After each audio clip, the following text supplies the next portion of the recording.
As part of these inequality problems, I'm going to ask you to graph the solutions on the number lines.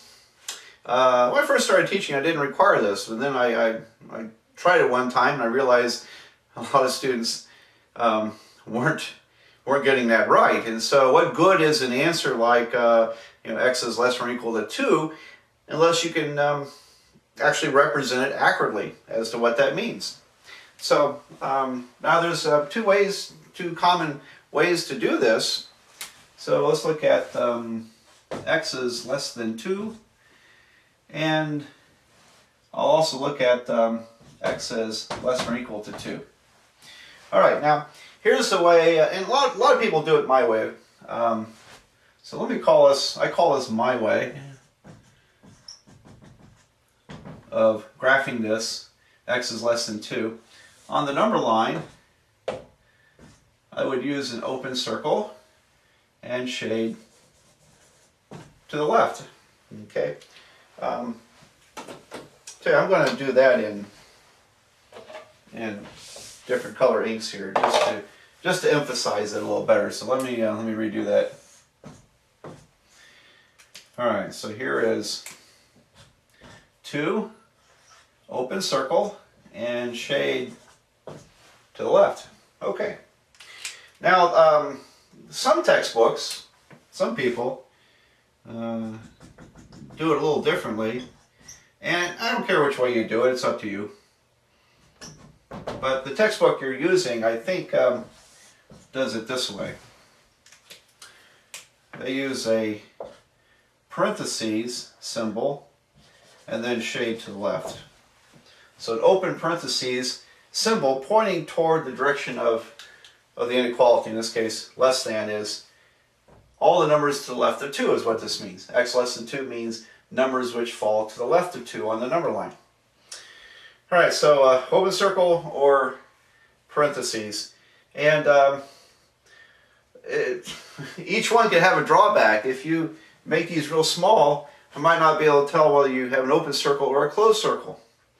Or if you're too careless, I don't know if you're going to have if you're using a parentheses or a bracket. So whatever you use, you need to be real clear about it.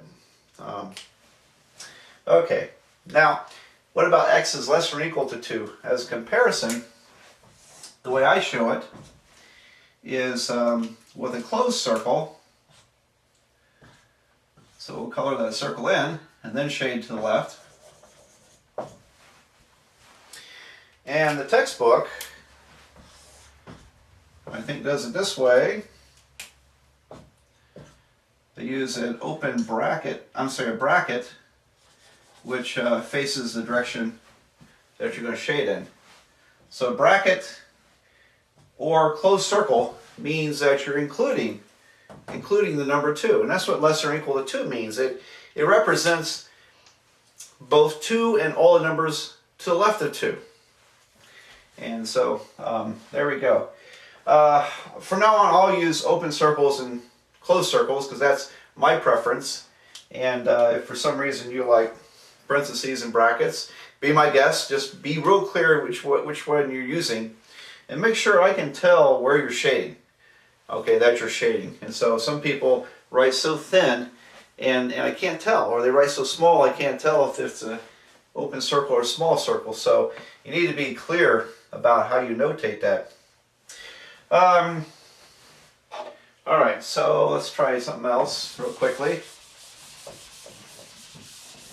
And here's the one the type of problem that tricks people up a lot, I think. Well, I don't think, I know. Suppose you're solving an inequality and you end up with, let's see, negative 8 is less than x. All right. So, I've seen a lot of students, they'll end up with an answer like this, and they shade to the left because it reads less than. But it doesn't describe that. It describes numbers to the right of negative 8. Because if I flip the sides here, reverse sides, I have to reverse the inequality symbol, and now it reads x is greater than negative 8, which represents all the numbers to the right of negative 8.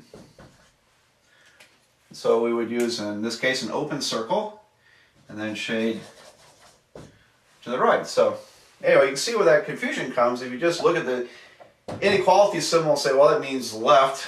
Well, it's wrong in this case, okay? Because this describes the numbers over here that are greater than negative 8, to the right of negative 8. So that's an error that's pretty common, and you don't want to get caught with that error. So just get in the habit of putting x on the left side, and may require you to switch the inequality symbol. Just do that, and then you'll be probably very accurate with this.